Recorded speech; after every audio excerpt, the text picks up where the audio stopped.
Management আরিয়াফল captain আরিয়াফল management আমরা মাঠে জবাব দেই, আমরা গ্যালারিতে জবাব দিই না। আর বাকিগুলো জিতবো, আমরা 1 নম্বর থাকবো, তারপর আমাদের সাথে ফাইনাল খেলবো, আমরা জিতবো, চ্যাম্পিয়ন। ঢাকার পর সিলেটেও বিপিএলে চলছে রান উৎসব, আর সেই উৎসবে বড় রান করেও রংপুরের কাছে হারতে হয়েছে স্বাগতিক সিলেটকে। 205 রানের বিশাল স্কোরও নিরাপদ থাকলো না সেখানে। তবে এ হারের পেছনে অধিনায়কের ব্যর্থতাকেই বড় করে দেখছেন স্থানীয় দর্শক সমর্থকেরা। ক্যাপ্টেন্সি হয়তো একটু ভুল ছিল, উনি প্রথম ওভারে যেহেতু মার খাইছে, সেকেন্ড ওভারে আবার আসছে, থার্ড ওভারে এমনি আবার আসছে, এবং 3 ওভারে উনি মোট 51 রান দিছে। যদি উনি 3 ওভারে 35 বা 30-35 রান দিত, ম্যাচটা হয়তো আরো ক্লোজে যেত। এই ক্যাপ্টেন খেলাটা জমিয়ে তুলতে পারেনি। আমাদের আশা, আমরা সিলেট খুবই মর্মাহত, এই খেলা দিয়ে আমরা খুবই মর্মাহত। ক্যাপ্টেন্সি দায়ী, কারণ ক্যাপ্টেন্সির কারণেই আমাদের ফিল্ডিং সেট আপ ওভারঅল কিছুই ভালো হয় নাই।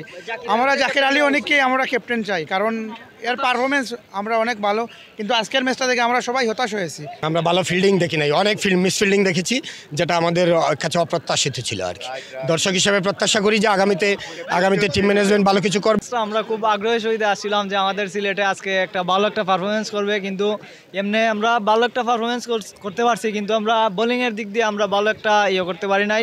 আমরা আশা করি নাই আমাদের যে আরিফুল ভাইয়া, ওনার কাছ থেকে এরকম একটা বোলিং আমরা এটা আশা করি নাই। ওই আলামিন ভাই উনিও একটা করছেন, প্রায় ওনারাই সব রান দিয়ে দিছে। আমরা তো খেলাটা এরকম আশা করি নাই। অনেক বড় টার্গেট ছিল, কিন্তু এত সহজে রংপুর যে জিতে যাবে এটা আসলে আমাদের প্রত্যাশার বাইরে ছিল আর কি। ঢাকা পর্বে হারের পর সমর্থকরা অপেক্ষায় ছিল সিলেটেই ঘুরে দাঁড়াবে স্বাগতিকরা।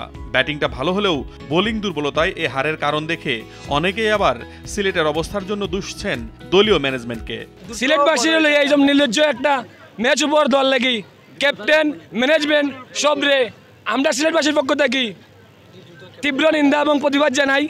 আর বিশেষ করে ম্যানেজমেন্টে কই আরিফুলকে অতি দ্রুত এই অপসারণ করা হোক ক্যাপ্টেন্সি থেকে।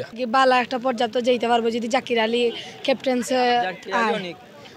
অনেক যদি ক্যাপ্টেন্সি তাই, আর কিছু মিসফিল্ডিং হয়েছে ওগুলো শুধরে যাব যদি ক্যাপ্টেন্সি তাই নাই আর কি। বোলিং লাইনটা একটু স্ট্রং করলেই হবে, আর কিছু লাগবে না। এখানে যদি খারাপ বলি ওনাদের মেন্টালিটিটা চেঞ্জ হয়ে যাবে। ওনারা আমাদের কাছে এক্সপেক্ট করে যে আমরা একটু সাপোর্ট করবো ওনাদের গ্যালারি থেকে, কিন্তু ওনাদের আপকামিং বোলিং লাইনটা একটু স্ট্রং করতেই হবে মাস্ট। সিলেটে বোলিংগুলো একবারে বাজে অবস্থা করেছে।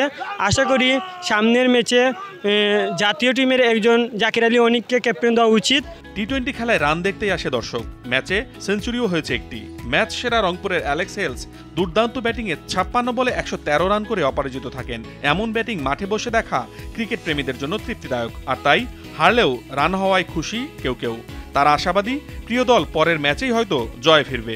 আমাদের সিলেটের বোলিং খুবই বাজে হয়েছে, কিন্তু ব্যাটিং আলহামদুলিল্লাহ ভালো হয়েছে। ইনশাল্লাহ আমরা নেক্সট ম্যাচ আমরা কামব্যাক করব। জি আলহামদুলিল্লাহ, আজকে খেলা খুব আমরা এনজয় করছি, উপভোগ করছি। আমরা আশা করি নেক্সট ম্যাচগুলো আমরা জিতবো ইনশাল্লাহ, ভালো রেজাল্ট করব। আর ব্যাটিং পিচ সম্ভবত দু টিমই রান করছে এবং খেলাটা আমরা খুব এনজয় করছি ইনশাল্লাহ। আতিকুল ইসলাম শাকিল, RTV।